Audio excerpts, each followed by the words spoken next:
Talo Falava Samoa, good morning, selamat pagi, kia ora. Ula vinaka.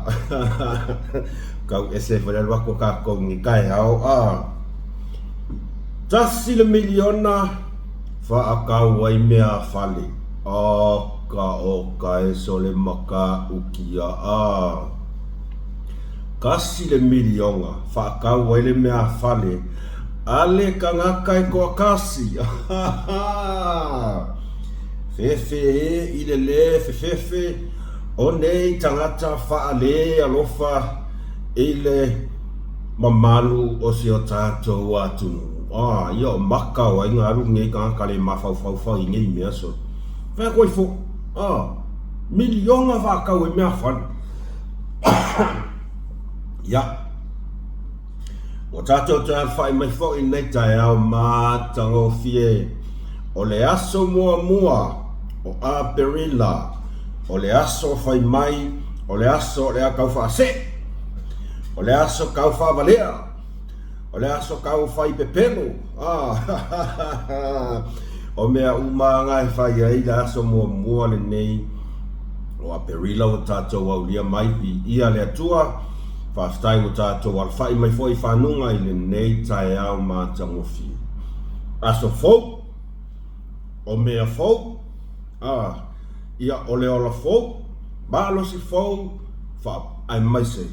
Ia o se tasi fwoi aso fwoi whapopo i aso olo tātou wola. Mā lo le soifua, mā lo lava le langi e mamā whawhetai le tua, I lana puipuinga lofa i tātou lana whanau. E le mawai taimi uma, maaso uma olo tātou wola, samo ai le atunu pele, ia mai le spatipati le nale, mea foi o tātou la sia mai le masina, lona wha, o le neitau sanga. Lua afe, lua se fulu maliono, ia pea le tua, I lana tau singa, manana puipuinga I le tātou whainga malanga le nei tau sanga.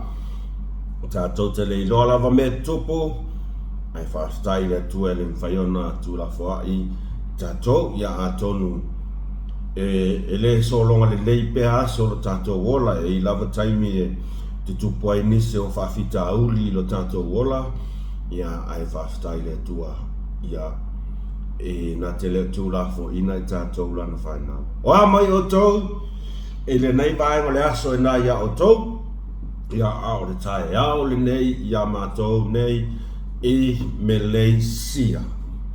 Ua tea nei le fitu I le tae ao, ia au te langona, te asfulua I New Zealand, ua fiafi Amerika, ia te asfulu, ia Australia, so se vaenga Australia, ma lor fulau manuia, ma lor tau atai, ma lo lava on sai ia o tau au matiute pe ona te tofi ai o tau ma tātou malava tātou te nganue ai.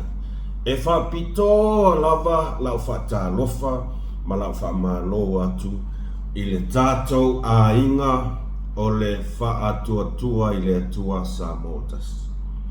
Po whea lava se tu inga o le neila lo langi o lo e maua ma e mafuta mai ai I le whaasoa ala tau au na vai mus mai whaasoa ia pe o lava taxi pe o na lau ilo ai whata lofa atu I le suafa man malo Yesu Kirisu ia whata lofa atu ia nai o tātou tamama tina mātutua o ao sina se o tātou tunu o lo whaia pea le whaiva o le tāpua ia ia o alo atu alo whanau sa tātou tunu I whi au mga luenga pei ona te tofi na I tātou.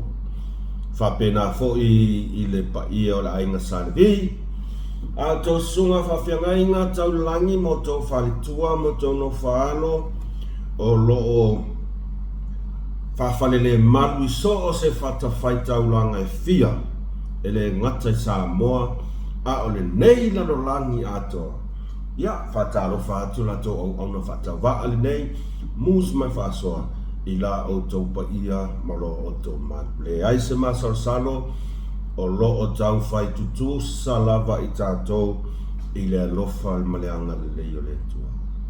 E momoni foi la whaftai i woma pa ang malava pe o tau silfia. Ila o tau lango fai pea i le aso ma le aso tau te mafuta mai ai.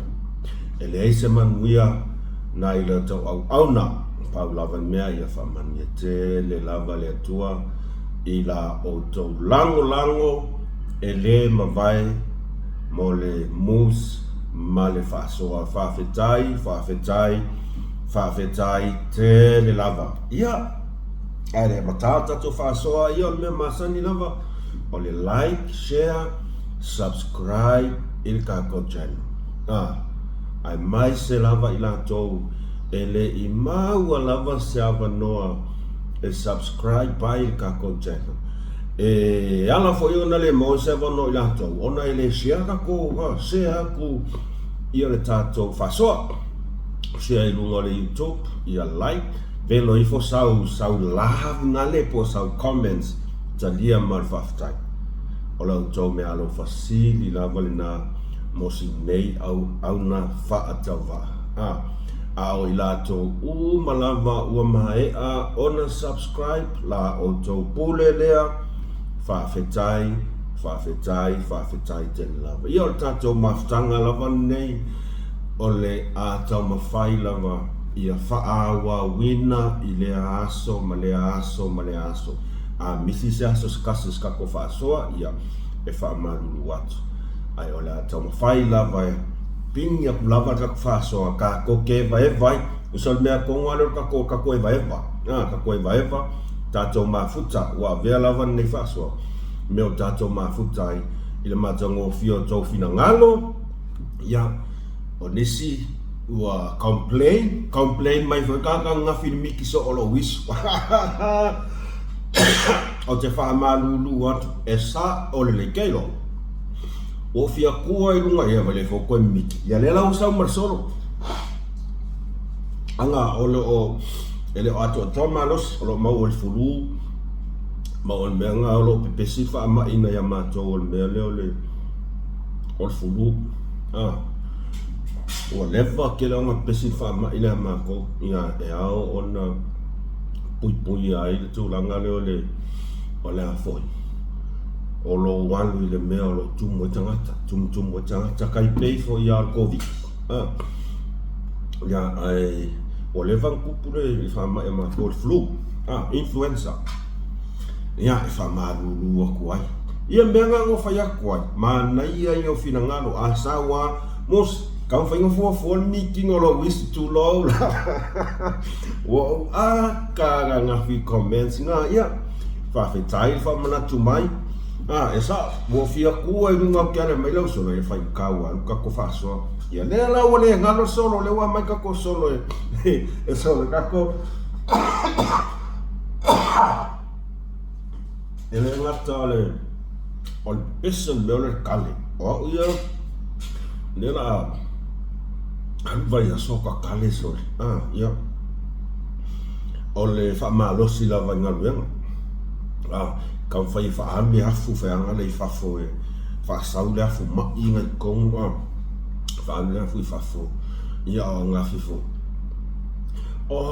ka pei o lea whaama kou i la uli pei o lea whaama kou i la uli mai le a koa le lei maasinga e lei wa aia se me kau se timu le vevela o le makua vevela e vevela aku ngai me le sia ngai lo Samoa ele se kau malulu pe ona fesile to telo tangata o le makua i vevela o ngafila so le o mako ke i pose me o le kolu le o li boi e fai o le papa kuku i o fai kili o le mano loso le emo wila ia na ta ofi uma whana wa o ngai tono la tau potu o le mwhaionto e whewa nanga ele pei ia Samoa ngai Malaysia o Malaysia o inga emo le wila le maua lalo ia so o le fai keke nga ka i o le wila pei ana o fai atu la whaso mua o leva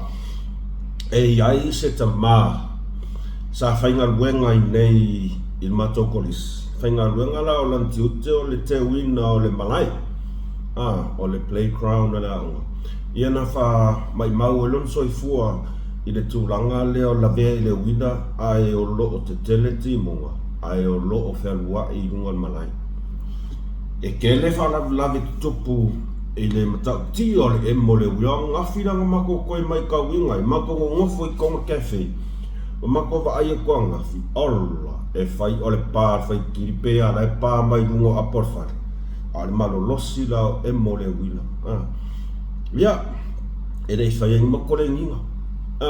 Nga sawa mea ngā wha pia e arula le whare. Ia, o le nā. Whiololo nai tātou mata upo la tātou a whasoa I nei tai au. O le ason nafi. Tūlau lava pa ia malo. Tūlau lava pa ia malo tātou au mai moa.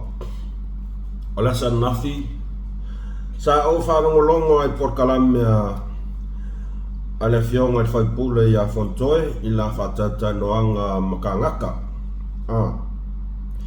Sa ia tala noa ai la I le tūlanga lea o le whai unga I whamasinonga lea ua tu ina mai e ala I le ana fionga I le sa avea ma suipan mia o le tātou atunu. E ala ona outoe wha afoi, ona outoe koe kapa I maka upu lea onga nga o whaanongo longo mariko koanga fi nga o ilo ai le kankange o fonkoe o le makua I pepelo le mafofang. Makua I mpoko a arkangaka e mi milo upu. I nga ia suta I le mea le mga o ia o le a o le e akangia mai. E feo lolo asifa valea kangaka le pa ia malu le atunu. Ai ao tātou le tūtu ai la iai, mau tātou mai tau le lei lainga mawai lainga o langa fionga, malan sau noanga. O le fionga I le lo ia sinia, o le makua pepelo le mawhauwhaua. O ke rei lope sa o tau whawfonga ai tu lau lava pa ia malu se tātou tunu. O le atu sa o atu lava ia la whaasoa I le mata upule sa tala noa iai. Ia na fionga whaipule na fionga whaipule le aso nafi o le ale tele la sautala ia o naua le toi pose nilo I le tūlanga le wai ai ia le fionga le sa avea msui parimia ai ua ngofo la ka ngakaringei o fono toe ma wha tusa le mata upu lea ua vanoa ai le nofoa whaleali. I le mata upu lea sa afia I foi le sa avea masui whaipule o whasale angalua le afionga I amangele se kat. Sa moa ia tau mai tau le lei o le ao tātou toe foi e toe va ili le lei unga le whamasinonga lea ua manino uma iai sa moa ale ale mea fonkoe le whea ngafi e whaamaka e whaingo fie mama lia I whaonglongo kaka ai tatau no tātou whaitete I tu ai ngā whaamatalanga ia a vea ma mea e whaase sei na ai le whaafofonga ale atunu e le mga o mia ngiau whailonga lo ia e kei lo ai winga o whaamakalanga mar saunga lea ale a fionga I le suita tai o le tuangai. Whai mai whamakalanga whongokoe. E tutusa le lei lava le mata upu lea wa awhiai le sa avea masui palimia. Ma le mea ko ngua lea ngā awhiai le sa avea ma whaipule o whaasale angalua na na fionga I mangile se kati. Whai mai ia whaavofonga le lei na alu ma ngele tufa tupe I tangata pa lota ma le wha upunga tautua na le pa lota. O le upusa o alanga na sau mai le fofonga o le suita itai o le vaenga whaufai le hero pipi. Na alu ma ngele tufa tupe i tangata palota, ma le whaupunga ma ngele tautua nā le palota. E kasi lava la le wha ma le aunga tui na atua tupe nei, ia tautua nā le paloka. Samoa, o leo ke ngofu maku fesiri. Pesa nginga mailunga, o le wha ai unga le wha masinonga, ni tua inga ne. A wha mai, ia le uso fo i pala whionga ia mangere se kati. Ia e sila koko ale lei sauroanga ia, leanga e onga. E wha amata e wha ingo fie le wha fofonga le atunu, ai onga. Leanga o lewa sau ko kongo le fofonga le sui kai. O le upu lea a ma ngele se kati nga whai. Wa alu kufa kupe, alu ma ngele kufa kupe ka ngaka paloka. Ma whai ai maranga whaupunga, tautua nā le palota. O le fesiri, e whawewhea o ngai loa e ka ngakari ngei o whongo koe, o upu ngā ma ngele nga whai. O leanga maku wa i mangingo le lei, le wha ai unga a le whainga, a le whamasinonga le nei. Ngā maku wa i mangingo le lei, e le ai se mea, e a awhia ai le whionga i a mangele, e le whaongaanga o kupe, a le whonga whaavai. Ngā maku wa i mangingoa, lea foi sa wha mangingo le lei mai e lana whionga le palimia. Ma o le mafua anga fo i lea ua makua i toe sila le lei ai le whainga malo. Inga ia mako koe wa ai le lei, ma wa ili a lako whainga whaavai fau. O whainga whaavai fau la ia, lea ua makua i whaikaia i alwa e ngale mo ame whamasingonga le ngakongi i whafkara kua ngafi.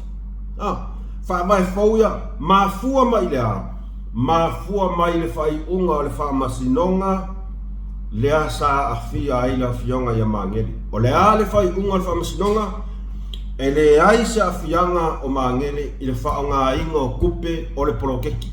No. Le ai.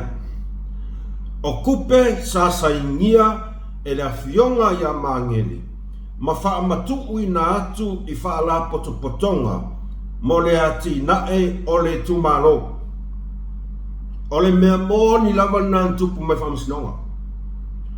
O tupe e moi sa saini e mangele tupe ma wha matu atu. I wha la potonga sa mana o mia. Ona o le ati nae o le ati nae o le i tumalo. Pau le mea lea sa ngani mai ai le whamasinonga i le vaenga whauwhai o le taimi. E le i ai se taimi whaatapulaa sa i ai whainga whaavai mua. Ia manino le lei aongi whavale asesi vai o lo i arakaka. Sa o amo mo lo i makua pero ale mea. Le moi. Nga saingi mangeli, maave kupe. Mo le ati nae. E le ialu mangeli kufa kupe mwhapea tautua nari palota. No. O le makua i pepelo a la fonga ia ua whai mai e le sui kai. Mea nge maasangi a ngofai aku. O le sui lea e malu ai via ang whamkaranga. Lea ua makua i fia ma makua i sau le kuwa i le sa avea mpalimia. Masui palimia. Au ke ofo le fia kaukala umi i lea mea. Lai lo le leo fongo koi. Le la mafukanga va la laka markangaka pio lea nga whai unga. Ia o leo mai tau atu pe ua toi ave starsanga a le fionga le suipan lesa avea masui palimia. A le mea o ke ofo ia uia i le fia ngai ka ngaka o fongo koe sau makarkala i mai ni sol tu la fono sui palmia knowing o mea fau mea fau ai pei wa fia e lau mai ia se lau limas fukala ma aka ia i le back to school se lau limas fukala le fai mai wa le kof e afoi e via kamano bang fam kala e malu le saunga o langa kala au le makua i loko kumu i le leanga loko kumu i le leanga o le mea lo ke aka i le suilia awa o ia le kangaka lea ia makau le o ia ka aka le nga makua i manga o a e kuli e se kuli epa le al melo o iai pala ai e sa o ai ia le sauno anga ai foi le a tau angafi Peterson lako karongoanga mafia mele nga faisol tosilia kuai ile mea lea ya fong koe le nga mga oe e fa ke e se kule e a fe mea kala a fia me ya e faile me okia e faile me okia a fa fonga mai le fionga ya mangi le sekats e kakau o e sila le lei awa olo o iai le lei fa mau maunga paule mea nku inga mai e le fa masinonga e se le taimi ma a mai ai le talusanga a le fa masinonga i le fainga malo e toe sila totoa i lato fainga fa avai ia iai se taimi fa tapulaa ina ia aua lava ne to iai se tupe e fa nga ina ae ta pena atu il fainga paloka. O le mea nga sase ia, e le o se sasi la fionga ya mangeni, o le sasi o fainga wha avai, o le polokeki. Ae le i wha apea, ngā alu la fionga ya mangeni, kufa kupe kangaka, mawhai ai wha upunga, tautu ana le palota. Woko si le silala i ai Samoa, ina li unga e le sui kai. Ole vaenga e angai al malo o fai unga i al malo. Sila to ai la fionga ya mangi. E kaunga lu e su. Langa ole sau le nguko su kai upu kau fa se ma kau fa valea. Ole ale kala ai fo. A fon koere no fai. Nga alu mangele kufa kupe kangaka pa loka male fa upunga. Tautu ana le palota. E whaisinga o ngaonga la whonga ia lo whionga ia mangi. Leala ua maku wa i whaaleanga i ngā lava lauka marianga i mea e te lei whaia. E whape ngā fo i langkala lenku wa i ele sa avea ma sui palimia. E le o le sui la whionga sui palimia ngā alu ave se kupe. Kele i lopo whenga i profesa wenga whamkaranga. Pau le li poki o le komiki. A o lewa makua i kuwa i a kangakara ngei o whongkoe soli. Le anga lava tulau lava pa ia la fionga i le sutaitai. Ai o au la whonga. E makua i le ai a mase leima se kongu. Makua i pepelo au la whonga i o whai. Wa ele ngofo le oe ma e ma fau i le pio o lau mea nga fai i lautu a fafine onora. Pio. Koe ka koso ma iamuri mau o i kongo fa whamsingonga. E ke le fefe ngami, e ke le mai le ngā mea sa e whaia. A e sau whaari mai lau fia mama. Mea le ka o le fia mama. A e maka ukia le pio o mea sa e whaia. Aua fia leim kau sa whavalea mai kangaka. Si la toa ia ila fionga le ia mangen se kats. Anga wao. Au ke alu asu yang la fonga ia. Ai se a. Nanga o whavalea ai le maru le pungu. Whaleanga i longa mari anga. Ai le ai ma se mea whape nga sau. Ko laulanga fai unga whamsingonga. Le ai ma se mea whapenga. Pau lava le mea o le taimi na ia saini esi aki matufa kaimi saini esi aki kau kat kongula ia mo ka kai pipelo ia tar siapa fa pesa fa fonga ia na fionga ya mangit awa orkala asu tai kusa sawar kala o ia sa fa longo ia kusa wa mau kingoa o ia sa fa longo ai sa va ai ai kufa kupe mafai ai malfa punga tautu ana pa lota sorry ia ore nga o ko sila ia sa mo e ki nga fa longo aku e piko sili nga sala ke lele nga sala malpi o pi o nga mea nga fai e o mai kalmini ngei i le claiming o le conflict of interest ai sa wa fa adi mai mo le kungu le fia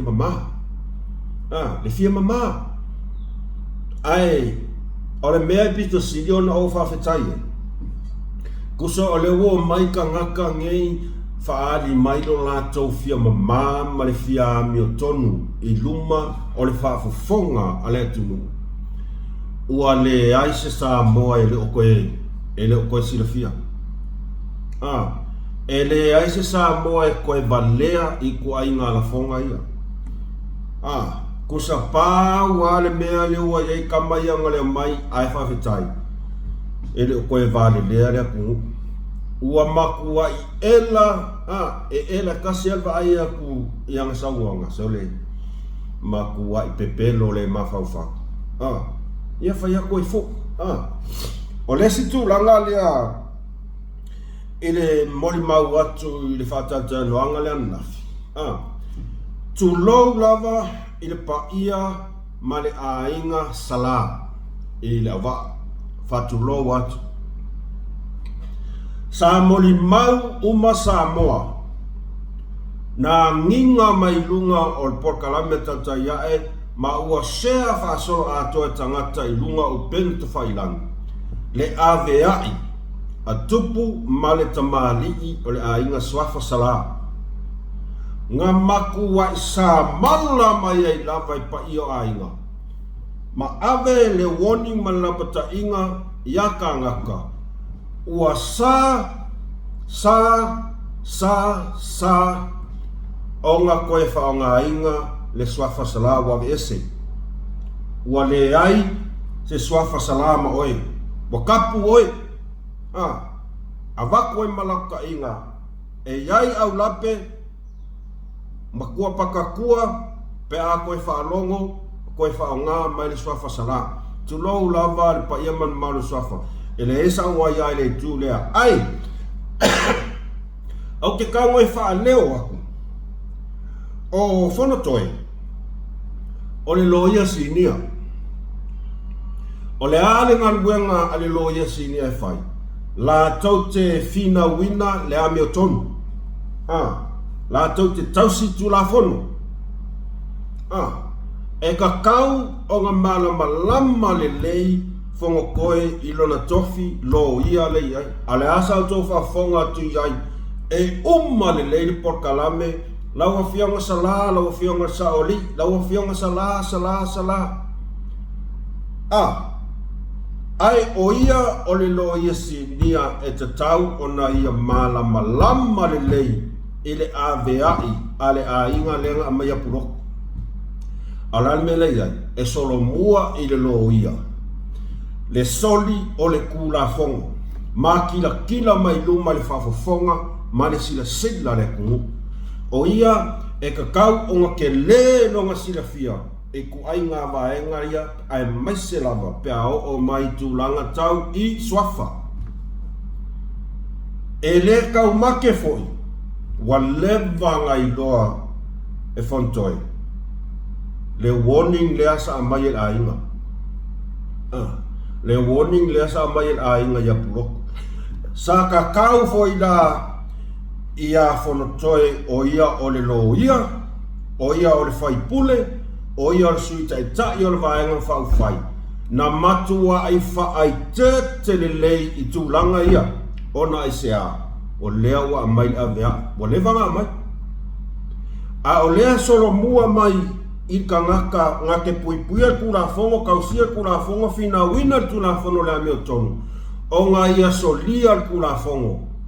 Male la pata inga le a inga ngā mai mea tau swafa. E sa o pese. E umale lei al por kalami. Sala, laua fionga sala, ia. Au te leilo iai, ke ukou pea mai o ia fua I mea ia a inga. Le ai, ele o se ia lo te whai tuai. O le winga mea lea tau mawhai e whapupula atu.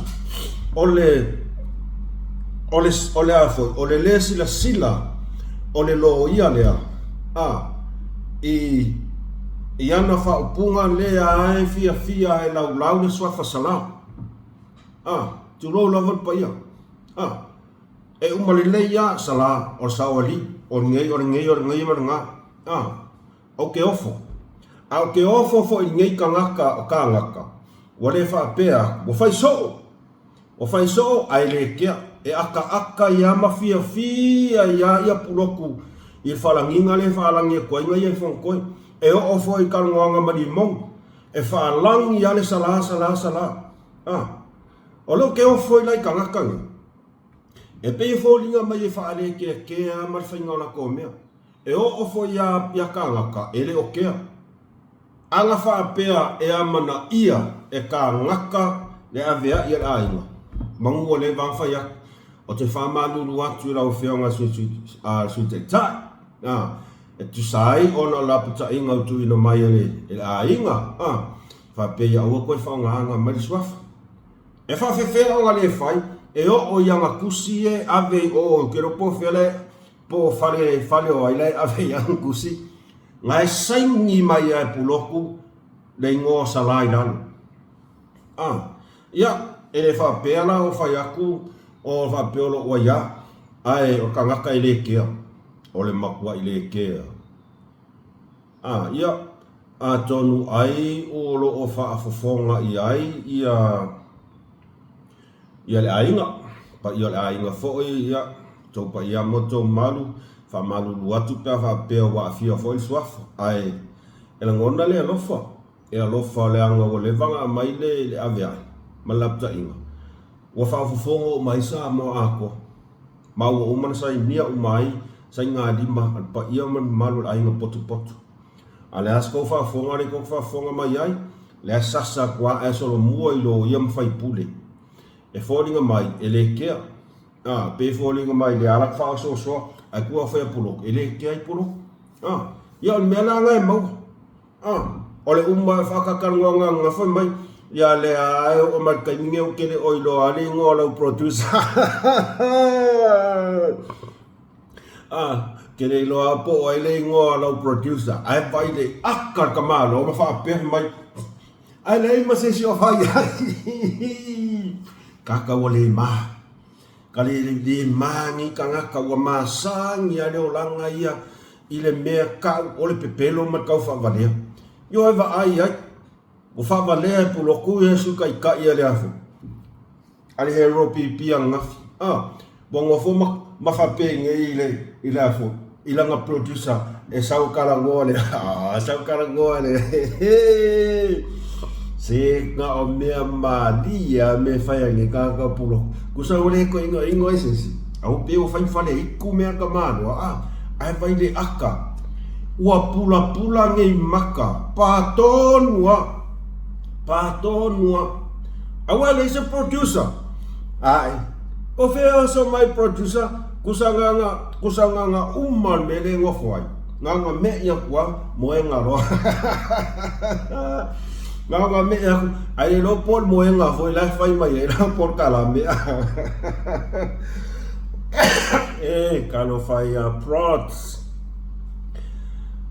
na felo I falla taima la fionga palmia pero nei tai au le sa o mawai nai sa meli sa sen mai se tasio o pa anga mus ia felo inga la fionga le tu malo falla tai ia le sa manino le sa unoanga na fionga palmia ia ole vala aulia ia le malona lai ona fiola na fionga falatai le sa tato mai tawina ai ia le la unga se tasio e tasi fo yo matai o la fionga kanga ka kongwa le faya mai la mi o le kaufaleanga mai kai pekesa ko inga kongwa le koe inga kongwa le faya mai le lau me lau le mani ko mal vaenga fa ufai o le fast I kai pekesa le asa tanto mol mawina langa launga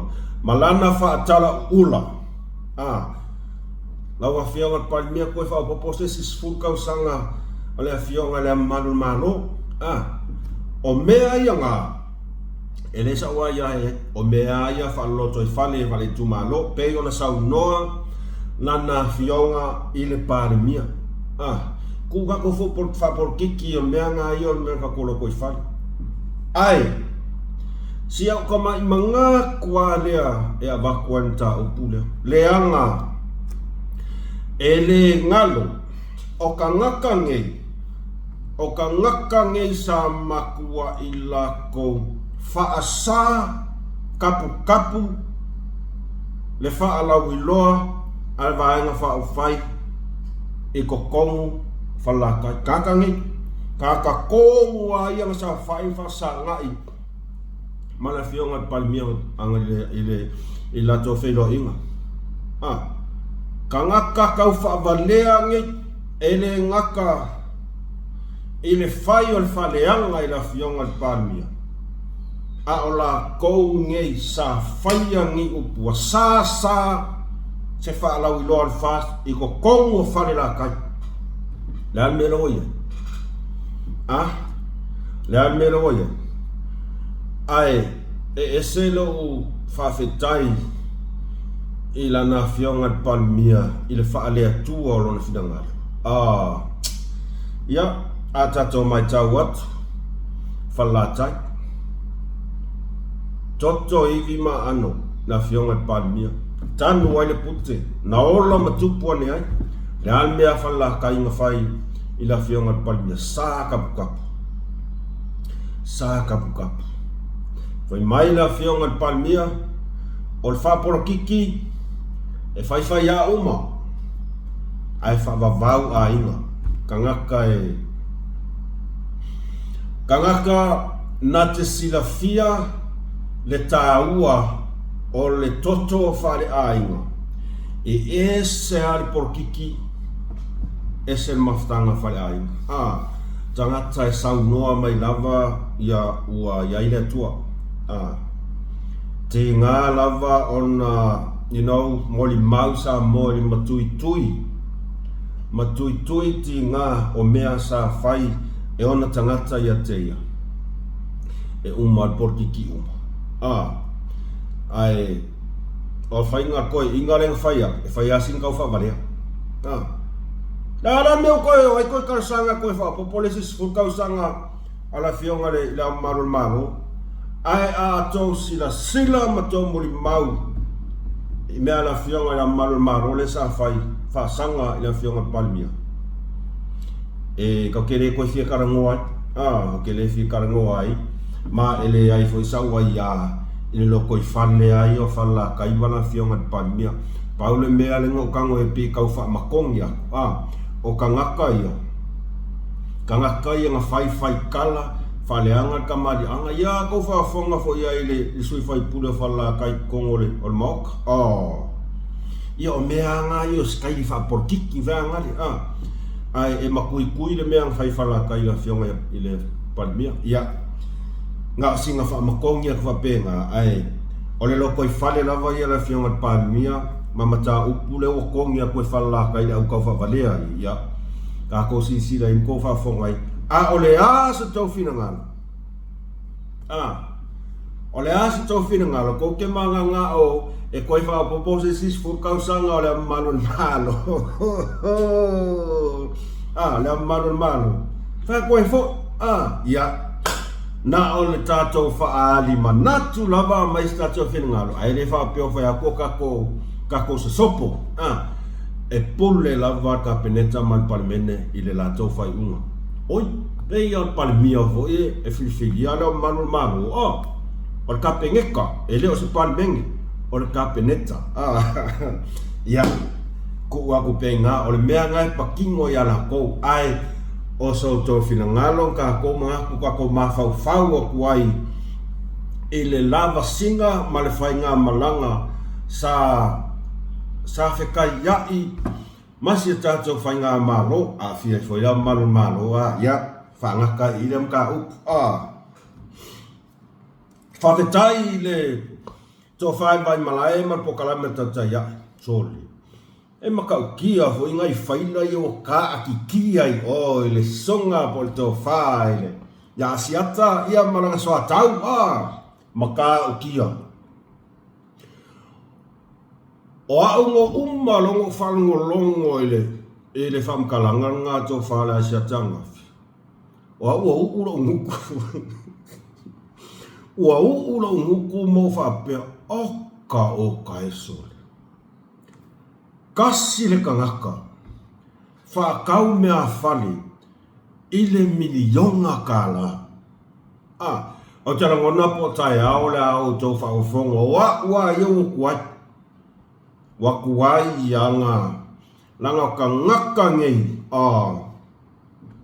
o le mea kongwa le kau o le lea rofa o le mea kongwa le kau o le popoi i mea tō tino le tunu le popoi i afu o tangata Samoa. Ua whai a malonga maukingoa. Ua pei a o kupe a onga maa kua longa maa. Ka le milionga. O le milionga le sa whamaku ua ku polo keki pai inga umawai. E launga kasia umai le kumaro. Ai saulengi ka koa kasi. Whakau mea whale le milionga. Oka e sole. Ia ai aulo le ipo langa toilet. Tulou lava. O ke longa langa toilet maranga whaka ele aulo umo mera whagi ai. O moenga o ngofua e ngofuai. Ka vale wherua iai. Milionga ka la. Ele i whaalau i loa mai le suafa ale asko fingara. O makua i iso aro mawhau i kupua ko o lua leo asiakama mali akau. Makua i fia whapea sori. O ai se kangakanga ke mawhai o ngā ave se milionga. Alu whai whaalo loko ai ngā o ngā ia whaakau e anga mea ko kingo. A o lele pula ma fie feola le atunu. Ia, o le ala se kala al hero pipi mea. Le ala se kala ka ngaka lele leo mai ma fai kala le fai ngā maro. E sa o sa unoanga le fionga ia le tō whaad vai malang nafi. Le ai se mea e ave i le ngofanga sufa inga. Ta mamatina matua.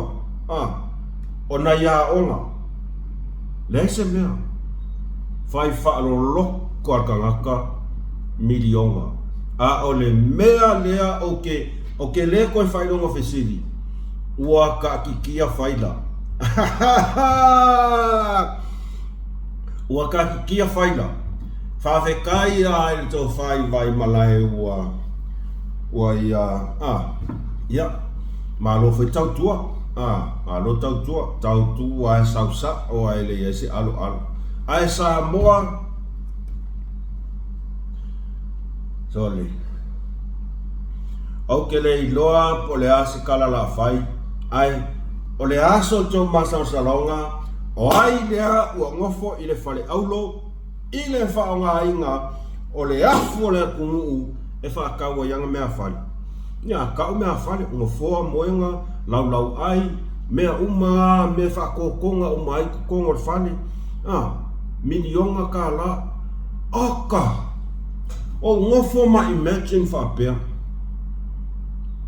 o aku ai ngā mea whale lea ua whakau e ngi ka ngaka e whao ngā ai le millions o kua I kaunga ka aso kai se furu afe le me whakau ia o ka iloa I le pe I le ma I le afu I le moenga o lai ko whaengi ka ngaka ka iloa le moenga o lai ko whaenga le lope alu le paua le moenga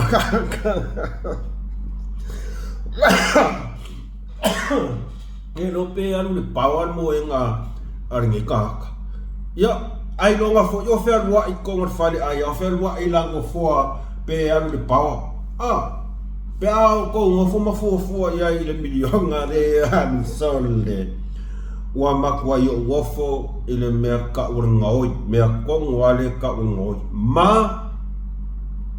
e ka kau lava o nga makwa I fai ai se fofanga ke le ro iai po se ming po le sa avea ming ska awa paule mele iai lua ming ska nga saingi I le siaki ko a lua ming ska nga saingi I le siaki e peia e fōringa mai o se afo